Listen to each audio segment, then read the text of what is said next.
संख्यांचे प्रकार यामध्ये आज आपण सहमूळ संख्या ज्याला दुसरं नाव आहे सापेक्ष मूळ संख्या हा भाग पाहणार आहोत। मुलांनो, या अगोदर आपण मूळ संख्या पाहिलेल्या आहेत। 1 ते 100 मध्ये 25 मूळ संख्या आहेत।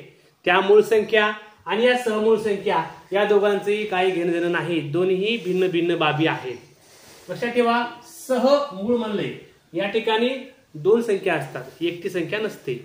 नंतर लक्षात ठेवा की आपण जे नैसर्गिक संख्या पाहिलेला आहे ज्याची सुरुवात 1 पासून होते, 1 2 3 4 5 6 असा अनंत पर्यंत, अशा संख्येला आपण काय म्हणतो, नैसर्गिक संख्या म्हणतो। हे आपण अगोदर पाहिलेला आहे। अशा मधल्या संख्या जशा कशा की ज्यांचा सामायिक अवयव फक्त एकच असणाऱ्या अशा संख्यांना काय म्हणतात, सहमूळ संख्या किंवा सापेक्ष मूळ संख्या असे म्हणतात। अजून एक अट आहे, जर त्या दोन क्रमवार नैसर्गिक संख्या असतील तर त्या नेहमी सहमूळ संख्या असतात। जर त्या संख्या दोन क्रमवार विषम संख्या असतील त्या पण काय असतात, समूळ संख्या असतात। आणि जर दोन मूळ संख्या असतील त्या पण या ठिकाणी काय असतात, सहमूळ संख्या असतात। ही तुम्हाला 8 लक्षात असावी। त्यानंतर जेव्हा लसावी मसावी मध्ये आपण या सहमूळ संख्येचा विचार करतो, अशा वेळी लक्षात ठेवा, काय लक्षात ठेवा की सहमूळ संख्यांचा मसावी हा नेहमी 1 असतो, लसावी मध्ये काय असतो, त्या दोन संख्यांचा गुणाकार असतो। हे या ठिकाणी लक्षात असायला हवं। आता बघा, इथे मी संख्या काय मांडल्यात, यामधल्या किती संख्या ह्या सहमूळ संख्या आहेत आपल्याला सांगायचं आहे आणि का आहेत मी तुम्हाला सांगतो। आता बघा, इथं सुरुवात उदाहरण आहे 10 आणि 25 ह्या सहमूळ संख्या आहेत का? बघा, याला एक नंबर जातो, याला आपण इकडे जातो, याला 2 न नाही, 3 न नाही, 4 न नाही, तो 5 न, नंतर 10 झालं, 1 5 10 हेच बघा, एक न जातो भाग, 2 न नाही, 3 न नाही, 4 न नाही, जातो 5 न, नंतर 10 न नाही, 15 नाही, डायरेक्ट 25 न। म्हणजे इथं 1 आलाय, इथं 1 आलाय, इथं 5 आलाय, इथं 5 आलाय। म्हणजे आपला नियम काय म्हणते, फक्त एकच अवयव असावा म्हणते। इथं किती आहेत, 2 अवयव सामायिक आहेत, म्हणजे 10 आणि 25 ही सहमूळ संख्या होणार नाही। आता 24 आणि 17 बघा, 17 ही ऑलरेडी काय आहे, 17 ही ऑलरेडी आपल्याला माहित आहे ती मूळ संख्या आहे, म्हणजे या ठिकाणी आपण याला सहमूळ संख्या आहे असं म्हणायला काही हरकत नाही। आता कसं, 24 ला 1 न जाते, 2 न जाते, 3 न जाते, 4 न जाते, 5 न जायना, 6 न जाते, 7 न 8 न जाते, 9 न नाही, 10 न नाही, 11 न नाही, 12 न जाते आणि 24 न। एवढं अवयव आहे।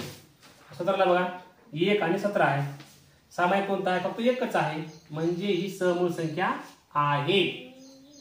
आता 16 आणि 17 सरळ सरळ लिहिले, काय म्हणलंय, क्रमवार नैसर्गिक संख्या आहे ना, क्रमवार आहे ना, 16 17 क्रमवार नैसर्गिक संख्या आहे, म्हणजे ही आपल्याला चेक करायची काही गरज नाही, सरळ सरळ हे काय असणार, मग हे सहमूळ संख्या असणार।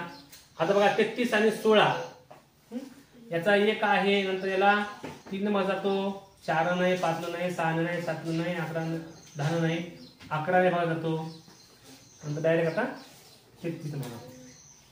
हे बघा 1 न, 2 न, 3 न नाही, 4 न, 5 न, 6 न, 7 न नाही, 8 न, 16 न, म्हणजे या ठिकाणी फक्त एकच हा सामायिक अवयव आहे, म्हणजे ही काय आहे, सहमूळ संख्या आहे।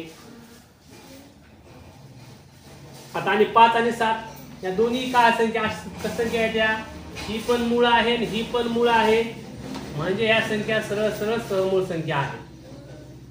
9 आणि 7 ही विषम आहे, विषम आहे, म्हणजे ही पण डायरेक्ट तुम्हाला सांगता येते सहमूळ संख्या आहे। आता 29 आणि 11 या दोन्ही काय आहेत, मूळ संख्या आहेत, ह्या पण सहमूळ संख्या आहेत। बघा, दिलेल्या याच्यामध्ये 10 व 25 ही एकच संख्या अशी आहे जी या ठिकाणी सहमूळ नव्हती, का नाही, मुलांना या ठिकाणी लक्षात ठेवा, 1 5 10 याचे अवयव आहेत, याचे 1 5 25 याचे अवयव आहेत, या ठिकाणी 1 हा सामायिक आहे, 5 हा सामायिक आहे। नियम काय सांगतो की एकच त्या ठिकाणी अवयव सामायिक असेल तर अशा संख्यांना सहमूळ संख्या म्हणतात, अदरवाइज आपण म्हणू शकत नाही। दिलेल्या ठिकाणी आपण या 25 17 16 व 17 33 16, 5 व 7, 9 व 7 आणि 29 व 31 या दिलेल्या सर्व संख्या ह्या समूळ संख्या आहेत, उर्वरित नाही.